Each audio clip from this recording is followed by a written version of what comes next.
At this time, I'm pleased to welcome Camilo Serna, Senior Vice President of Strategy and External Engagement, the North American Electric Reliability Corporation, commonly known as NERC. In his role, Camilo helps lead work that is central to the reliability and security of the bulk power system. NERC's responsibilities touch nearly every corner of our industry, from reliability standards and risk assessment to industry coordination and engagement with utility regulators and other partners across North America. Please join me in welcoming Camilo Serna to the stage.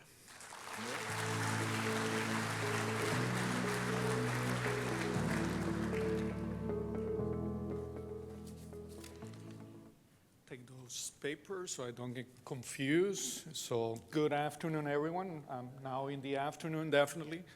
It's a difficult act to follow after all these great awards. So I was just thinking, hopefully next year I get one of those. I don't know what category I might fall, but hopefully after today's presentation, you might be willing to give me one of those. So first of all, thank you very much to Brent, to Jason, to Katie for the invitation to be here today. And also because you are paying attention to reliability. That's going to be the focus of the discussion, and that's all what we live and breathe at NERC. But I really appreciate you taking the time, 20, 30 minutes that we'll be here to talk about reliability, security as well, although I'm not going to focus so much on that. Also wanted to thank you for inviting me here to this beautiful place. I mean, you just chose perfect days for me to be here. I've lived most of my life here in the US, in the Midwest, in Chicago. I live in Michigan. We're having good weather, but I've never been here, so it is great. I was walking from the restaurant to the hotel last night, and I was FaceTiming my wife, showing her the Mississippi River, the beautiful areas, the parks, and say, hey, we need to come here in the future, so thank you. So my presentation is going to cover 3 topics. I'll keep it simple. First, I'll give you the quick NERC 101 for some of you that might not know what we are. I'm not going to go into the 20-minute version, just the 1-minute version, 2 minutes. Then I'll talk about some of the trends that we see impacting reliability in North America as it relates to resource and energy adequacy. And then I'll cover and close with the summary of the risk areas that we see and what are some of the key recommendations that we provide to industry and policymakers to address the risks that we see to the bulk power system, to the grid in North America.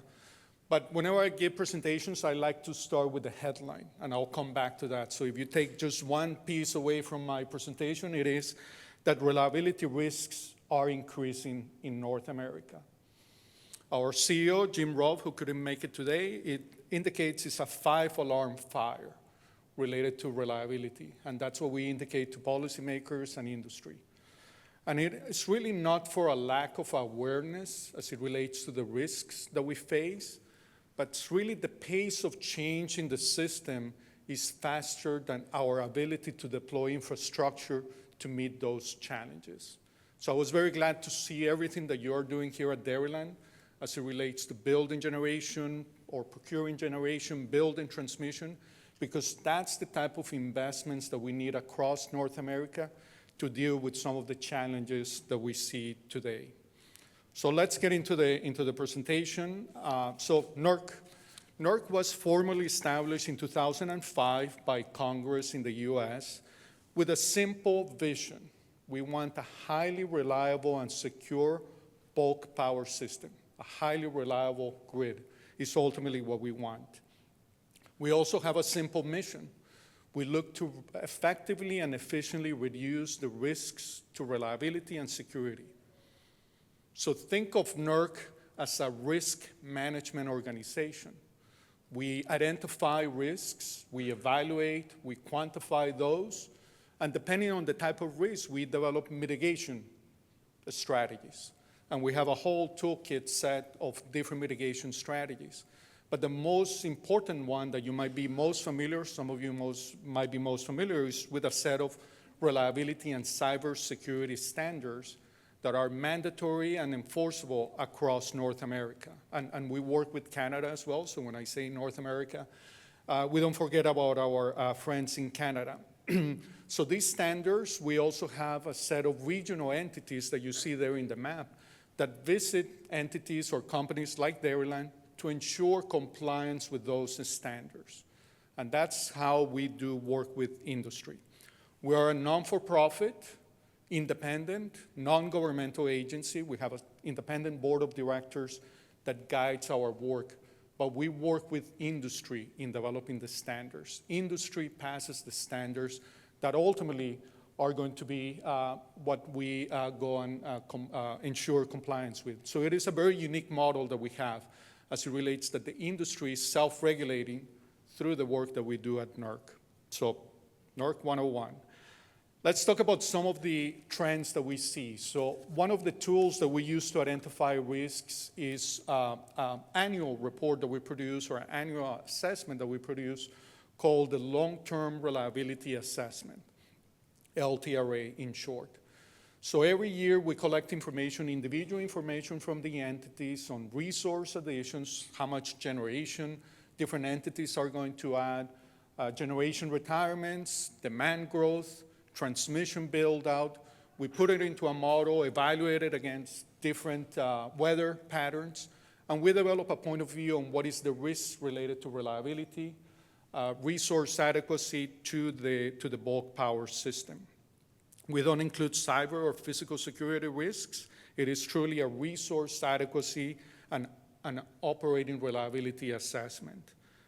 We use a consistent methodology across North America to develop our point of view, and we collect data from the bottom up. It is not a top-down, nor it is a forecast, and that's one of the key elements. When I get into the map that we show where we see significant issues, it is not a forecast of blackouts or outages. It is like when you go to the doctor, you check the vital signs, and based on those, there is more propensity for particular conditions. So that's what we're doing, assessing the system every year to identify where there might be issues. So let's look at the map. Unfortunately, it's blinking yellow and red. So that's, if you look at the map, more than half of North America is at a risk, at a resource energy adequacy risk. When we started publishing this map in 2019, 2020, most of the North America was in gray, which is the goal. We want all regions to be gray. Now, obviously, you see a lot of red and yellow. And what it means, yellow means that you might have energy adequacy issues during extreme weather days. Red means that you might have issues during any day. So obviously, you see a significant number of regions, inclusive MISO, which is where we are located here, are at the red level. So that's significant. And this trend has changed over the last 5 years. Last year, we had no reds, and we had a lot of yellow. So it is a trend that we're worried, and that's what we are kind of indicating why we need to take action today to address some of the risks that we see here. So I'm going to unpack some of the drivers that are creating this difficult picture as it relates to reliability. There are a confluence of different drivers, so I'll speak about three in particular. So the first one is demand growth. The level of demand growth that we're seeing in North America is significant. We haven't seen this level of demand growth over the last 3 to 4 decades. The way we look at demand growth is that the level of demand at the peak, when you really need to be meeting all the demand, whether it be a hot summer day or a very cold winter day. And what we see there is we have 224 gigawatts of incremental capacity or peak demand during the summer, 245 gigawatts in the winter. So those numbers might seem, without context, you don't know what they mean. Some of you might not know. But that's about 20 to 25% increase in the level of peak demand in North America. That it is huge when we've seen that level of peak demand being stable for the last couple of decades. So it is a significant amount of demand that we need to meet. And you can see that that's just been growing significantly year over year, 70% higher forecast in 2025 compared to what we had in 2024. Data centers obviously is one of the significant drivers of that demand growth, but it is not the only one. So I just don't want you to take away that it's all because of data centers. Yes, they're adding to the demand in the system, but there are other drivers that are driving demand growth and also creating this difficult reliability picture. So that's one piece. So obviously data centers can add volatility to the system, and we work very hard to ensure that we're only counting projects that move beyond the speculative stage. So if you look at some other forecasts, you might see higher numbers, but we try to be very tied to the facts related to the projects to count them into our projection. So that's driver number one. Driver number two is that we're not building resources fast enough or at the scale needed to meet this level of demand growth. So there is a shortfall between projected resources and demand. The way you can look at the picture, you see the blue bars are those numbers that I indicated, 224 gigawatts of incremental summer capacity, 245 gigawatts of winter capacity, and you see on the left to each of those bars how much projected capacity we are adding in the system. Very little in the winter that we can say it is approved, that we can count on it. And that's one of the challenges. We need to build resources that are going to meet this demand growth. And I haven't even talked about the level of resources that are expected to be retired over the next 10 years. So in addition to that demand growth, we have about 115 gigawatts of projected generation to be retired over the next 10 years. So that's why you get the color coding that we have in the first page. We have seen different regions, different states move forward and try to accelerate the development of resources. MISO is a very good example. They have a particular program called the ERAS. I forget what it stands, but they're looking to add 25 gigawatts of capacity in the region, which is great. If we add that capacity, MISO will become gray. But we do see significant challenges to the build-out of generation resources. There are supply chain risks. Brent was talking about the number of years it takes to get a gas turbine here. You need transmission upgrades. You need the natural gas system to be able to provide the gas needed to power if it is gas plants. And you have significant permitting and siting delays. So although it is a positive step, we are yet to see those projects come to fruition, and we've already seen a few fall from the pipeline. So this is the second element. And the third element related to why the picture is so challenging is the continued shift in the resource mix. 2/3 of the generation additions are solar and batteries. And those are great resources, but they can be challenged, especially during the winter, as it relates to the contribution to reliability. So that's one of the elements. We're changing the generation mix, and renewables, although are a great resource for many different reasons, from a reliability point of view, they don't provide the same level of attributes that base load generation provides. We have seen batteries stepping into the game. They become a critical resource, especially in areas like Texas, California, and some other areas in the US, and they help especially during the summer. But really what we see right now, the risks are primarily during the winter time. And we're talking about the Fern and some of the challenges that you all face. Many other utilities face challenges, and we're actually doing a deep dive into Fern, working with FERC. But one of the key points I want you to take away is how much we're relying on the natural gas system to support the electric system during winters. And you talk about the transfer of wealth, put aside that, it's just really you need the gas system to be there. That's the backup to the electric system. And the gas system, you cannot always count on it. There is no NERC of the gas system.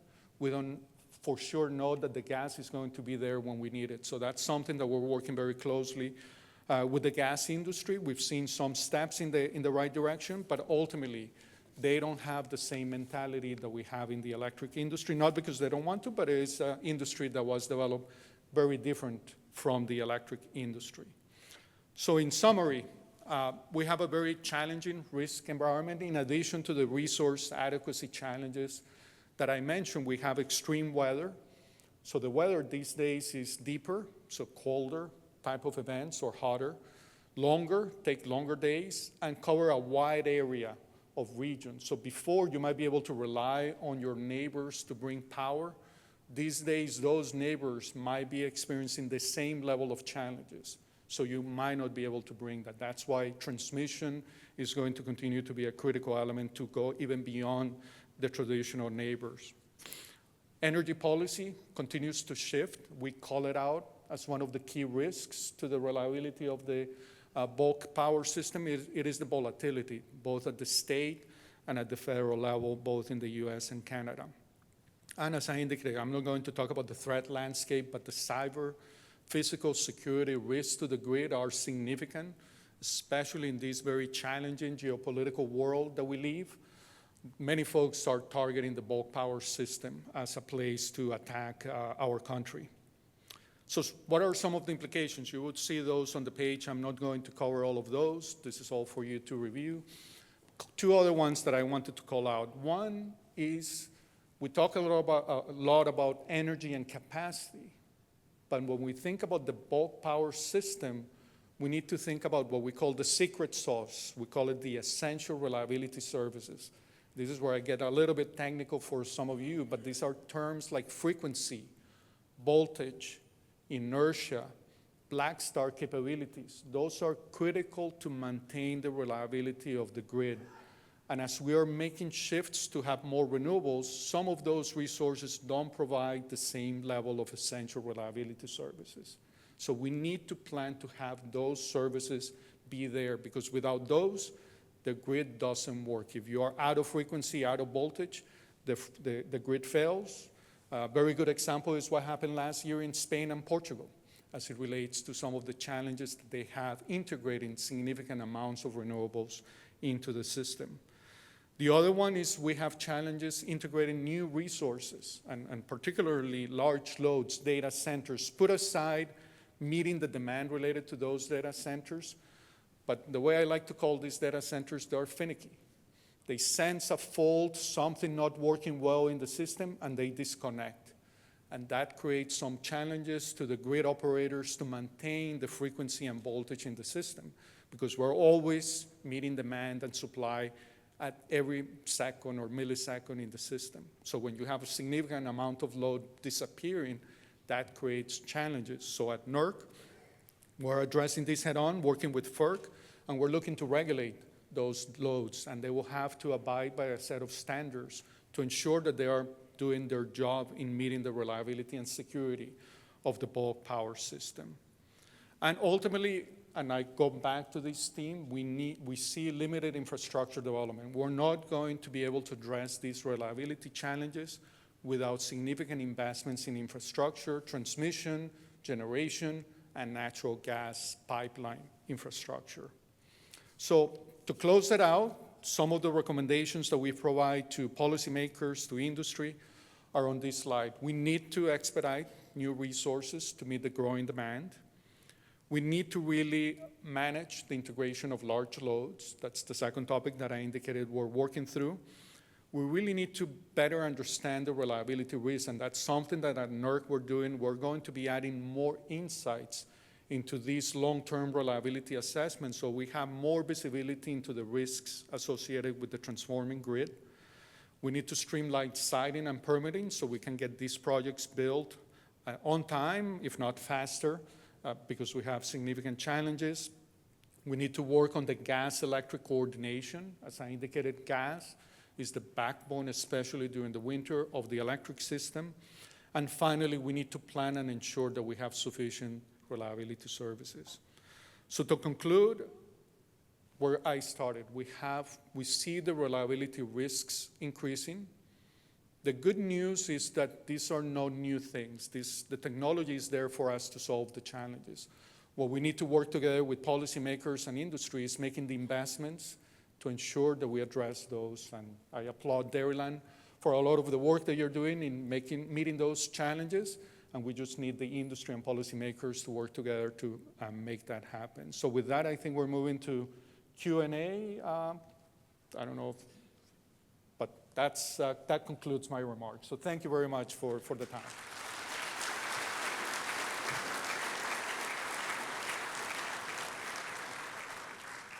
Let's see if there's some questions. Sure. So if you have a question, kind of come up to any open mic and introduce yourself and ask a question. So I'm gonna ask a question, and you covered it I think pretty well, but maybe the history of this disconnect between the gas supply and the electricity system. Sure. Perfect. Take a couple of minutes. We're between them and lunch. Okay. So I'm going to get into a dissertation for the next 10 minutes about the history of the electric and gas industries and not. I won't go there. But really the way, so going back, NERC, and the way the electric system is built, the electric system is built with reliability as the top of mind. So when we look at that peak demand that I was indicating, let's assume it is a summer peak demand, the way the system is built, we say, hey, we need to meet that peak demand plus a reserve margin, just in case something doesn't work, like a power plant or a transmission line fails, you want to be sure you have enough energy to serve all customers. So that's how the electric system is built, with reliability kind of first and foremost. And I can get into the details of that, but the gas system is built very differently. The gas system is built based on contracts between the natural gas pipelines and local distribution companies, industrial customers, and users that say, hey, I need this amount of gas. So the pipelines and the gas system is built just to meet that demand, those contractual arrangements. So if you have a generator, in many places, especially if it is in a market, those tend not to have those long-term contracts with the pipeline. So they haven't built additional capacity to meet the demand. Those generators are buying the capacity in the market. And that's different. So the gas system is not built to say, hey, we might need this amount of gas. Let's build a little bit extra, just in case there is incremental demand coming along the way. That's not how the gas system, it is just a feature of how that market was structured. And that's what you get the disconnect. We, in the electric system, we build it to meet reliability. The gas system is built to meet contractual demands. And in those peak hours, when you really need a lot of gas, it might or it might not be there. Especially if it is very cold, we've seen pipelines freeze, the producing wells freezing, especially in the Pennsylvania, West Virginia area, in 4 or 5 years ago. So then you have an additional drop in demand. So that's my 2 minutes. So you fix that problem, you get an award next year. Okay. All right. 5 years. Very good. One more round of applause for Camilo.